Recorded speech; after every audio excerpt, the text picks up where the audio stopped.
بطل الموسم الماضي الرجاء الرياضي حل ضيفا على وصيفها المغرب الفاسي في أقوى مباريات هذه الجولة. مباراة قمة على جميع المقاييس، تدخلات ناجحة ليسين الحظ، ارتفاع الضغط والادرينالين عند بعض اللاعبين،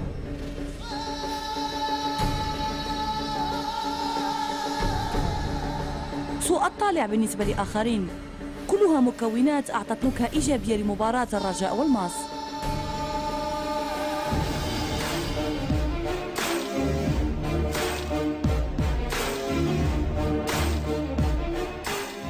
في الجولة الأولى تبينت نية الفاسيين في تحقيق نتيجة إيجابية. السيطرة منذ الدقائق الأولى كانت مأساوية كرأسية مصطفى المراني ومحاولة ديوب، لكن رجل المباراة الحارس ياسين الحظ مرة أخرى يتألق.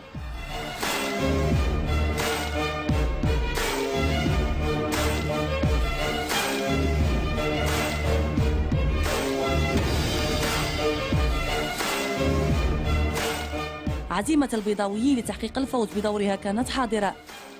خير دليل هدف جميل لسمير ماكويت في شباك أنس زنيتي على طريقة اللاعبين الكبار بعد تمريرة مليمترية من المهاجم ياسين الصالحي. بعدها تحركت الآلة الهجومية للماس من أجل تعديل الكفة، ذلك ما حصل في الدقيقة 87 عن طريق رأسية رائعة لحمزة بورزوق خدعت الحظ.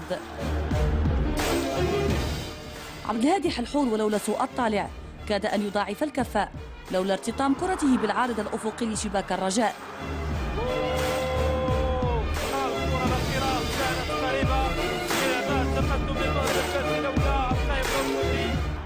لتنتهي المباراة بلا غالب ولا مغلوب، نتيجة يمكن اعتبارها منطقية في لقاء جمع بين الرجاء والماس من بين الفرق المرشحة للمنافسة على اللقب هذا الموسم.